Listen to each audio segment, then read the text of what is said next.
En 1967, en la lejana Sudáfrica, el doctor Christiaan Barnard sorprendió al mundo haciendo el primer trasplante de corazón. La ciencia demostraba las posibilidades de la medicina moderna.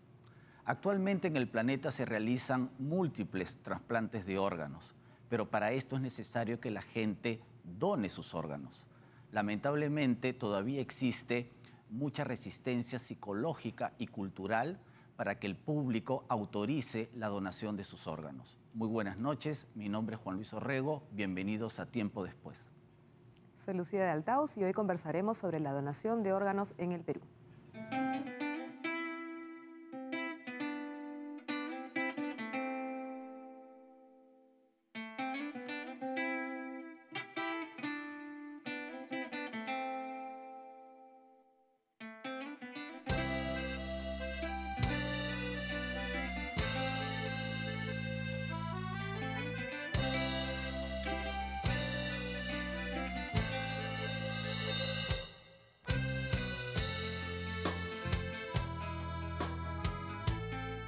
Bueno, Juan Luis, hoy día vamos a conversar sobre ese tema importantísimo de la donación de órganos, conocer, ¿no? Y saber que realmente muchas personas se pueden salvar si conocemos cómo es esto de donar nuestros órganos y que no, cuando nos muramos o estando vivos inclusive. Vamos a conocer un poquito el tema, ¿no es cierto? Sí, incluso hay una señal en nuestro DNI que dice si autorizamos o no la donación de nuestros órganos. Para eso tenemos dos importantes invitados. Me toca presentar a Jaime Delgado, él es congresista y autor de un proyecto de ley que crea el programa de donación renal cruzada. Muy buenas noches, Jaime. ¿Qué tal? Muy buenas noches. Gusto estar aquí en el programa. Qué bueno. Y también está con nosotros Carlos Carballo, que él es gerente del programa de trasplantes de eSalud. Bienvenidos. Bueno, podemos empezar un poquito contándonos cómo es la situación de la donación de órganos actualmente en el Perú. No sé quién nos puede contar. Sí, esta es una historia que comenzó en el país a fines de los 60s con donantes vivos. Inicialmente o eran familiares o eran personas que cedían un riñón a cambio de algún beneficio económico, y así ocurrió en todo el planeta hasta que algunos años después, y ya establecido que la muerte de una persona era la muerte de su cerebro y no la parada de su corazón, fue posible abrir el camino a los trasplantes con donantes fallecidos. En el mundo comenzó a cambiar la fuente de órganos y poco a poco fue dejándose de lado al donante vivo para darle prioridad al donante fallecido. Lo mismo ocurrió en nuestro país y acá hemos comenzado a mediados de los 80 con fuerza el intento para generalizar los trasplantes de riñón con donantes fallecidos. Lamentablemente en el camino enfrentamos una serie de dificultades que ya la discutiremos, algunas culturales, como decía Juan Luis. Probablemente él como historiador podrá dar luces qué ocurre con nuestra cultura, a las momias, al cuerpo, hay que perennizarlo íntegro, son creencias muy arraigadas en algunas regiones de nuestro país. Pero a pesar de todo, ya la migración de muchos de nuestros compatriotas de otros países, su intercambio cultural permitió ir poco a poco cambiando, sobre todo en las grandes urbes, esta forma de pensar. Y a partir del año 2009 comenzamos progresivamente a mejorar esas cifras. De 0.8 donantes por cada millón de habitantes fallecidos en el 2008, llegamos en el 2011 a 4.3. Es decir, multiplicamos por 5 nuestra tasa de donación. Lamentablemente el año pasado esta tasa ha bajado un poco, hemos regresado a la cifra del año 2009 o 2010, fundamentalmente por 3 razones. Una, porque ha habido noticias malas que ponen en tela de juicio la confiabilidad de los sistemas de salud del país. El año pasado tuvimos toda una cantidad de noticias, todas falsas, alrededor del trasplante de una conocida figura de la televisión, César Henderson, y eso creó la imagen de que se estaba dando preferencia a algunas personalidades. Y por otro lado, las huelgas médicas, tanto en el Seguro Social como en el Ministerio de Salud, afectaron negativamente la donación. Hay que tener en cuenta que este tema es extremadamente sensible. Cualquier noticia negativa la afecta para mal. De manera que hemos bajado un poco y en el contexto latinoamericano estamos muy lejos todavía, por ejemplo, de Argentina, cuya cifra anda por alrededor de 16 donantes por millón de habitantes, o de Uruguay, que está entre 17 y 18. Y bueno, nuestro estándar, digamos, o el objetivo que apuntamos es tener lo que tiene España, que tiene cerca de 36 donantes por millón de habitantes fallecidos. Ahora, Carlos, regresando un poquito a la historia, tú decías que las primeras donaciones fueron de riñón a finales de los 60. Sí. Paulatinamente, ¿qué órganos, entre comillas, se fueron incorporando a nivel cronológico por conocimiento científico, por el avance de la medicina? Después del riñón, el órgano que se trasplantó fue el corazón, al que hacías tu referencia, con Christian Barnard, que fue el cirujano conocido, pero utilizando técnicas desarrolladas por otros médicos en Estados Unidos y en Francia.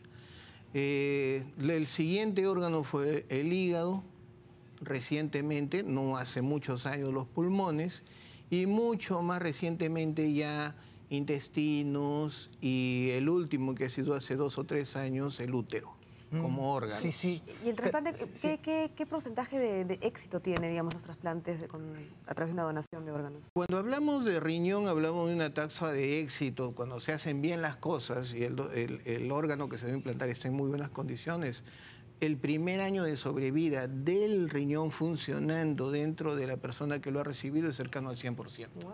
Y a los 5 años estamos hablando de una sobrevida de 95%. Sí, yo tengo un par de datos.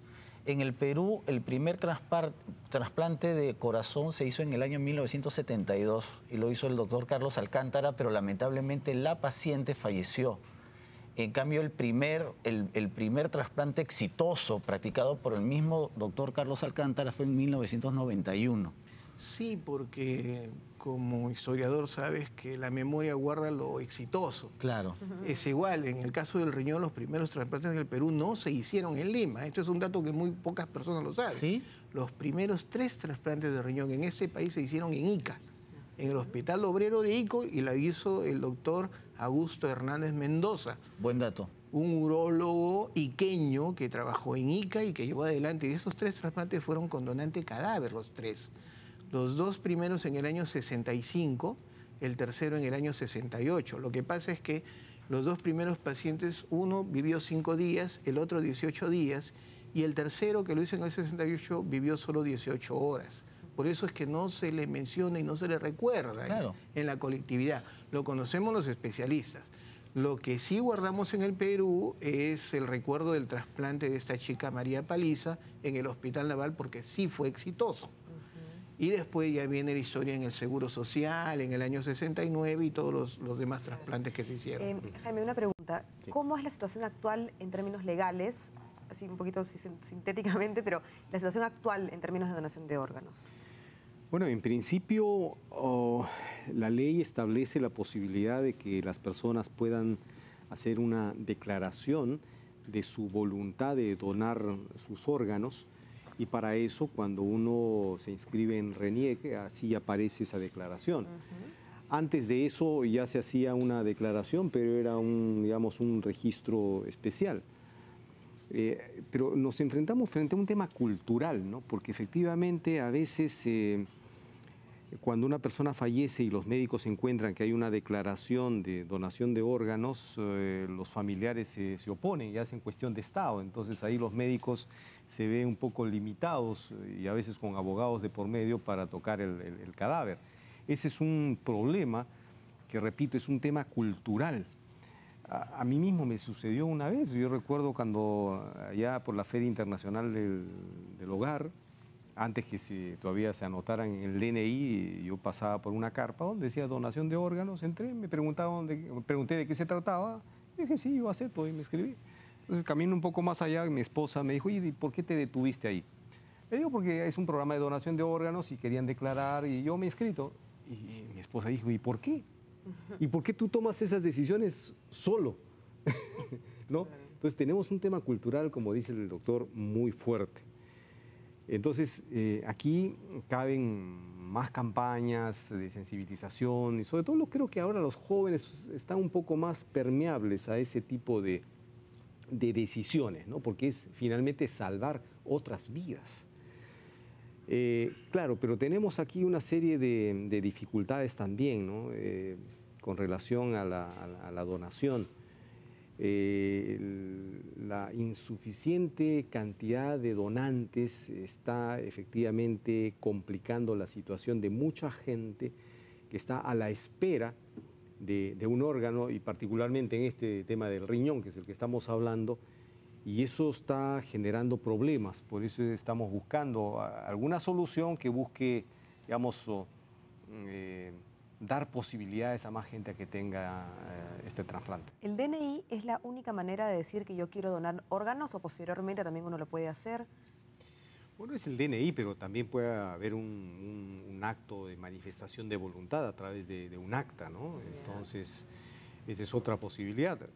Pero aún en ese caso, digamos, si la familia en la situación determinada va a ser cuestión de Estado, siempre es posible, digamos, que pongo abogados de por medio, en fin, puedo complicar la situación, y ese es un problema realmente para quienes están, digamos, a la expectativa de poder hacer un trasplante sobre una persona que tiene muerte cerebral y que entra en ese momento en discusión con la familia si se puede o no tocar el cadáver, ¿no? Entonces, ese es un problema que es un tema cultural que lo tenemos que ir revirtiendo poco a poco, ¿no? Haciendo entender de que qué mayor acto de altruismo de que una gente que ya ha muerto, está con muerte cerebral, pueda parte de su cuerpo sobrevivir, ¿no es cierto? Y darle vida a otra persona. Entonces yo creo que eso más bien debería llenarnos de satisfacción de algún modo, ¿no? Pero claro, aquí nos enfrentamos a temas religiosos, culturales, idiosincráticos, complicados. Y justamente con esos temas de ideología o de idiosincrasia regresamos con la cultura en la donación de órganos.